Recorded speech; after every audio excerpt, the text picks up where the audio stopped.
आज अगर चांद एग्जिस्ट ही ना करता तो शायद अर्थ पर लाइफ कभी होती ही नहीं।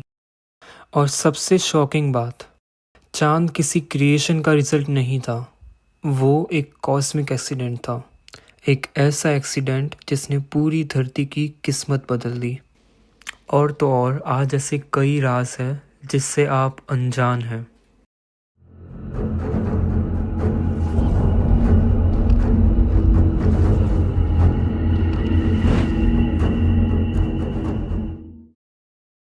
चंद्र का जन्म शुरू होता है सोलर सिस्टम के जन्म के 50 मिलियन साल बाद, और आज से 5 बिलियन साल पहले, जब पृथ्वी का टकराव हुआ था एक बहुत बड़े प्रोटोप्लैनेट से।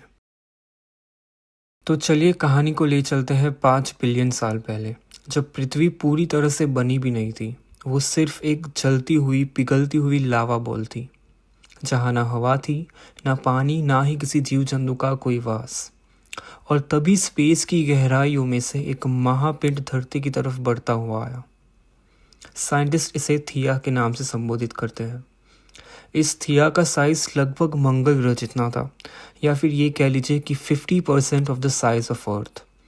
इतने जायंट साइज का प्रोटोप्लैनेट आकर पृथ्वी से टकराया, और इस टकराव का नतीजा इतना इंटेंस था कि जिसे देखकर आज के साइंटिस्ट भी कहते हैं कि ये सबसे बड़ा डिस्ट्रक्टिव इवेंट था जिसका अर्थ ने सामना किया। जब थिया पृथ्वी से टकराया तो धरती के बहुत सारे टुकड़े टूटकर हवा में उछल गए और थिया के अवशेषों या टुकड़ों के साथ मिल गए। थिया के टकराव के बाद स्पेस में एक मैसिव डेब्रिस क्लाउड बन गया। पिघला हुआ रॉक, डस्ट और सिलिकेट वेपर्स सब एक ही जगह पर घूम रहे थे। लेकिन यहाँ एक बहुत क्रिटिकल बात होती है।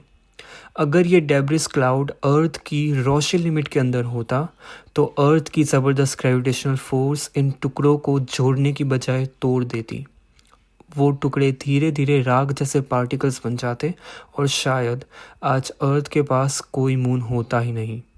लेकिन फिजिक्स का चमत्कार या किस्मत कह लीजिए कि यहाँ परफेक्ट बैलेंस क्रिएट हुआ। ये डेब्रिस क्लाउड अर्थ से एक सेफ डिस्टेंस पर था, अर्थ की रोशनी लिमिट से बाहर। इसलिए अर्थ की ग्रेविटी ने इसे ना क्रश किया और ना ही स्पेस में खो जाने दिया। इस सेफ जोन में रहकर ये डेब्रिस क्लाउड खुद को इवॉल्व कर पाया।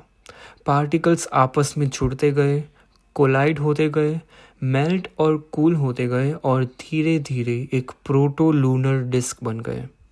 और इसी डिस्क के अंदर gravity, pressure, heating, cooling cycle और काउंटलेस फिजिकल लॉज एक साथ काम करने लगे, और यही से शुरू हुआ मून का एक्चुअल फॉर्मेशन। इसी पॉइंट पे ये proto lunar disc finally moon बन गया। ये मून अभी भी पूरी तरह से शांत नहीं था।